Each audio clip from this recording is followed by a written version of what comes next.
भारत के साथ कारगिल जंग में पाक फौज के शाना बशाना लड़ने वाले रजाकारों को पाकिस्तान की जानिब से कारगिल से फौज निकालने के फैसले पर आज भी बड़ा अफसोस है, क्योंकि इससे पाकिस्तान को भारी जानी नुकसान उठाने पड़े।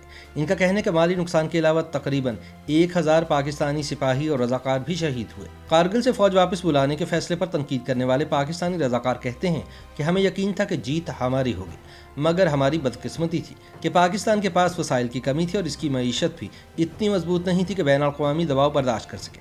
चुनांचे फौजें निकालना इसकी मजबूरी बनी। ख्याल रहे कि कारगिल की जंग अप्रैल सन 1999 में शुरू हुई और 26 जुलाई सन 1999 को इंडिया ने अपनी सरजमीन से पाकिस्तानी फोर्सेस के मुकम्मल इनखला का ऐलान कर दिया था। लेकिन कारगिल पर फौज के शाना बशाना लड़ने वाले मुकामी रजाकार समझते हैं कि पाकिस्तानी हुकाम को इस पूरे ऑपरेशन की मनसूबाबंदी बेहतर अंदाज में करनी चाहिए थी और ये मुहिम शुरू करने से कबल दस्तयाब वसाइल को मद्देनजर रखना और मजीद वसाइल का इंतजाम करना चाहिए था। BBC से गुफ्तगू में एक रजाकार ने अपनी शनाख्त मख्फी रखने की शर्त पर बताया कि वो तकरीबन 20 साल कबल इंडिया और पाकिस्तान के मुसल्लह तनाज़े के उरूज पर कारगिल चलाए गए जख्मियों और शहीद अफराद को देखकर बेहद अफसरदा हुए थे। अप्रैल सन 1999 में कारगिल कस्बे के करीब लाइन ऑफ कंट्रोल के साथ साथ गश्त करने वाले इंडियन सिपाहियों पर पहाड़ों के ऊपर से फायरिंग की गई। चंद दिन बाद इंडियन फौज को मालूम हुआ कि लाइन ऑफ कंट्रोल से इंडिया की तरफ वाक़ वो चंद चौकियां जो इन्होंने खराब मौसम की वजह से खाली कर दी थी, अब इन पर पाकिस्तान से आने वाले मुसल्लह अफराद ने कब्जा कर लिया था। इंडियन हुकाम को बाद में एहसास हुआ कि खाली चौकियों पर कब्जा करने वाले ज्यादातर लोग पाक फौज की नॉर्दर्न लाइट इन्फेंट्री के तरबियत याफ्ता सिपाही थी। रद्द-ए-अमल में इंडियन हुकूमत ने इन्हें इलाकों से निकालने के लिए एक बड़ी फौजी कार्रवाई शुरू कर दी, जो कि तकरीबन 3 महीनों तक जारी रही। मज़कूरा पाकिस्तानी रजाकार कहते हैं कि उस दिन मैंने फैसला किया कि अब मैं मुकामी लोगों को हमारे साथ शामिल होने और इंडिया के खिलाफ पाक फौज का साथ देने की तरगीब दूंगा। उन्होंने पाकिस्तानी फौज से सन 1987-88 में अस्करी तरबियत हासिल कर रखी थी।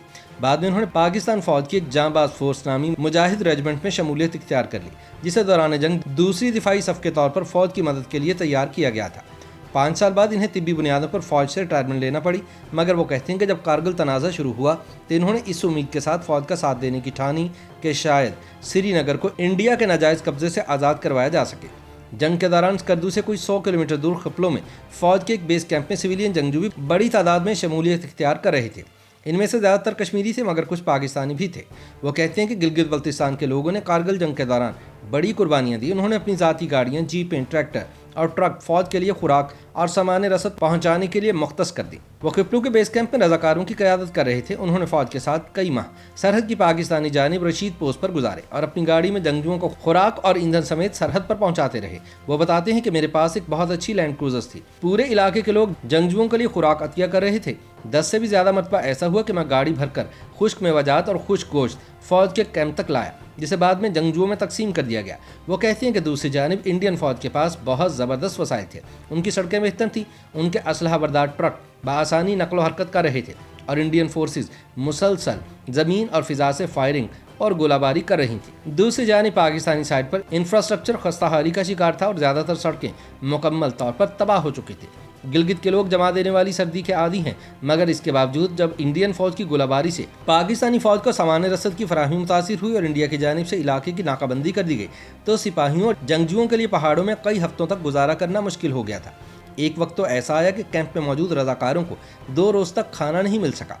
हमने एक ऐसे मुकाम पर कब्जा किया था जो रशीद पोस्ट से चंद 100 फीट के फासले पर था, जहां मैं मौजूद था। रात के वक्त हम दूसरी जानिब पानी और खाना पहुंचाया करते थे।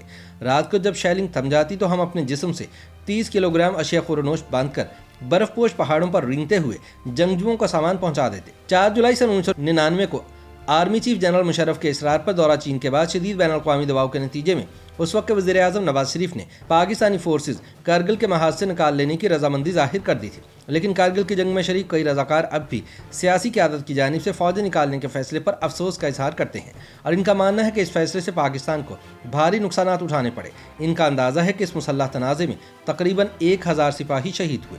ताहम साबिक वज़ीर आज़म नवाज शरीफ का मौक़िफ़ है कि army chief general Pervez Musharraf ने कारगिल की जंग इनको इल्म में लाए बगैर शुरू की और इस दौरान होने वाले नुकसानात के ज़िम्मेदार वो नहीं बल्कि मुशर्रफ था।